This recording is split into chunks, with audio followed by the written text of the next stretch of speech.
In 2011, 3 friends, Trevor, Kevin, and me, decided to explore Joyland Amusement Park in Kansas.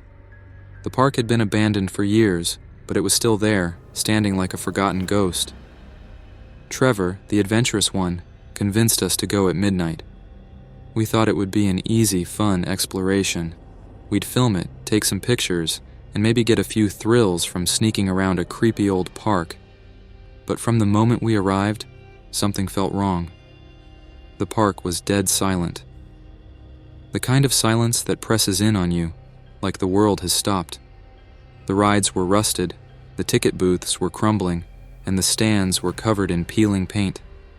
It didn't look like it had been touched in decades, but somehow it felt like it was still alive.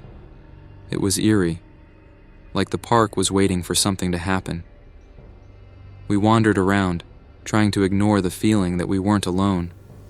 It didn't help that our phones kept losing signal. We couldn't call anyone, and even the flashlight on my phone flickered every few seconds. Kevin kept saying he didn't like it, but Trevor insisted we keep going. It wasn't until we got deeper into the park that we heard it, a faint laugh, distant but clear. It didn't fit. The air was so still that the sound felt out of place. We reached the Wacky Shack, this old funhouse ride at the center of the park.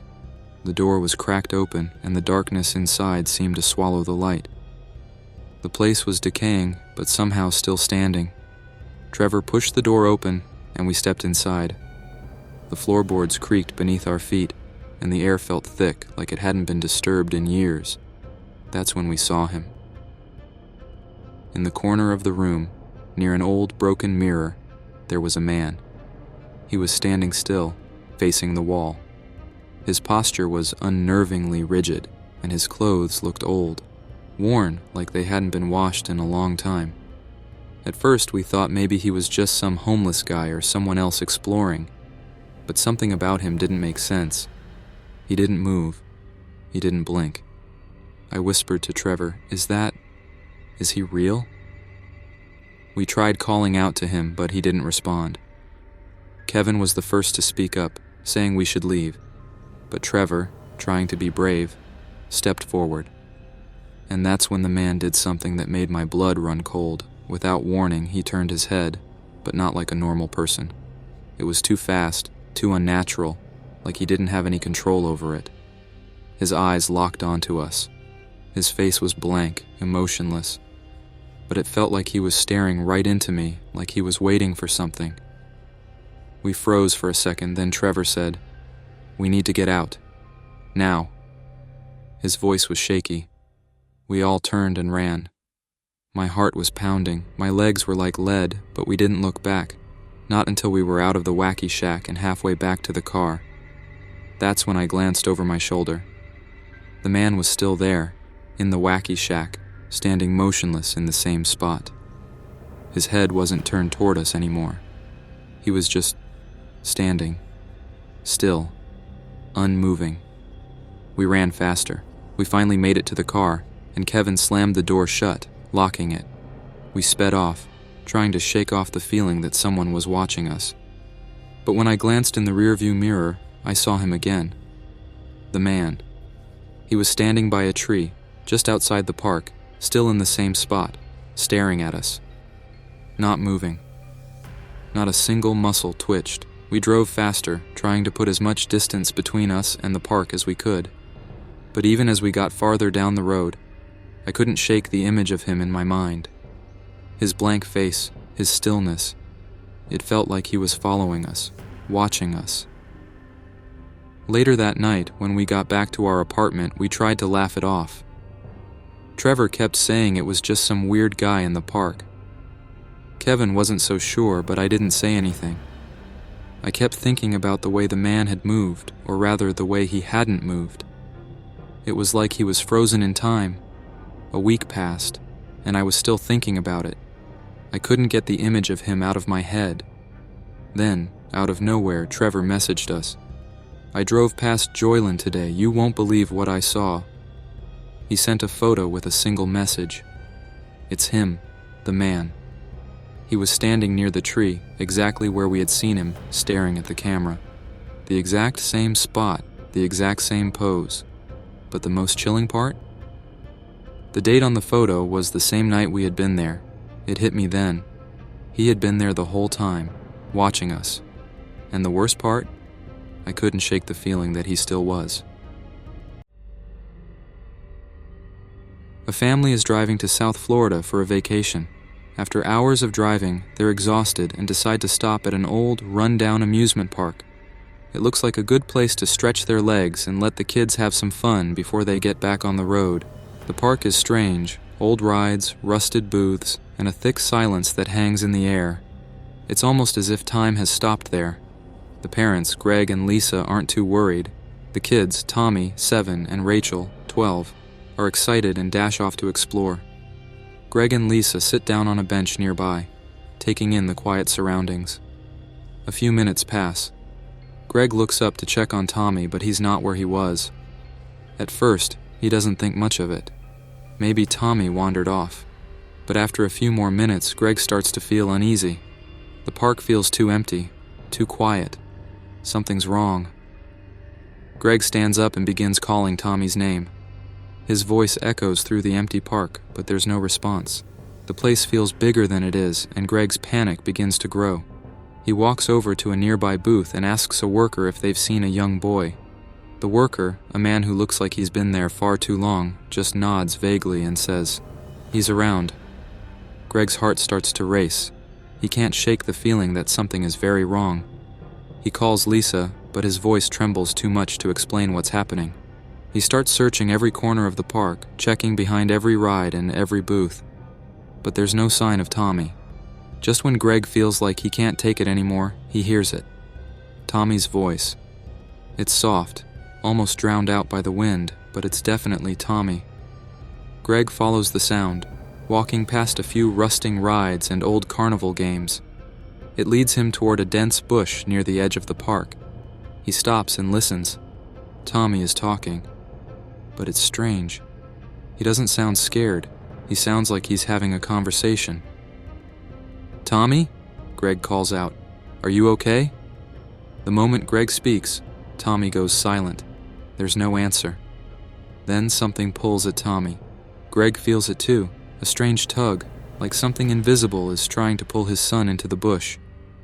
At first, it's subtle, but as Greg steps closer, it gets stronger. The tugging grows, as if something powerful is dragging Tommy away from him. "Tommy!" Greg yells, rushing forward. He grabs his son's arm and pulls him back, but whatever is in the bush doesn't let go easily. Greg feels a strange, invisible force resisting him, trying to pull Tommy farther into the dark. Finally, with everything he has, Greg yanks Tommy free and pulls him away from the bush. They run back to the main path, Greg's heart pounding in his chest, eyes darting around in case something else is lurking. When they reach Lisa, who's now frantic with worry, Tommy is oddly calm. His eyes are wide, but he doesn't seem scared. He simply looks up at Greg and says, "I was talking to George." Greg freezes. He's heard his son talk about imaginary friends before, but something about this is different. "George?" he asks, his voice shaky. "Who is George?" Tommy just shrugs. "A man named George," he repeats, like it's the most normal thing in the world. Greg looks at Lisa, who is just as confused. They both turn to the park workers. Greg asks if anyone knows a George who works there. The workers look at him with blank faces, like they've never heard the name before. They shrug and say, "No one named George here." The family decides to leave. Greg feels a strange, unsettling sensation, like they're being watched. He looks back at the park as they drive away, but it seems to fade into the distance quickly, almost like it's part of a bad dream. As the days go on, Greg can't shake what happened. The feeling that something wasn't right about that park keeps creeping into his mind. He tries to forget about it, but every time he closes his eyes, he hears Tommy's voice, calm and innocent, saying, "I was talking to George." Weeks later, Greg is at home and, without meaning to, he Googles the name of the park. What he finds makes his blood run cold. He discovers an old newspaper article about the park, dating back decades. It mentions a worker named George who disappeared without a trace. There was no sign of struggle, no clues. Just one day, George was gone, and no one could explain it. The article ends with a chilling note. Some say George still haunts the park, looking for someone to talk to. Greg can't help but wonder, did Tommy speak to a ghost? Or was there something more sinister in that park? Something that had been waiting for a new victim?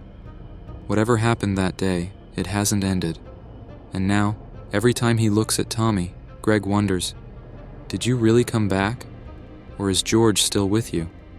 Still with you?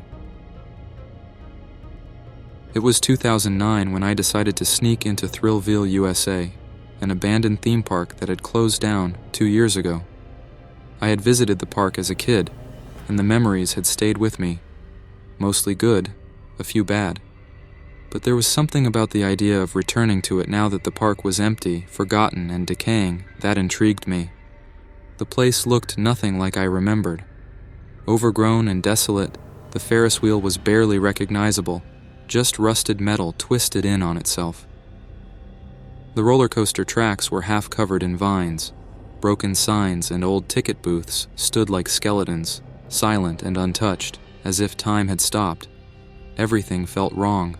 Too quiet. Too still. But there was something else, too. Something I couldn't explain. A feeling that I was being watched. I didn't care. I was here for nostalgia, to take a few pictures and relive old memories. I started walking deeper into the park, camera in hand, snapping photos of the decay. The flashes of my camera broke the oppressive silence. The familiar sights, like the old carousel with its faded horses, looked eerie now, like the park had been abandoned for a century instead of just 2 years. Eventually, I made my way toward the men's bathroom.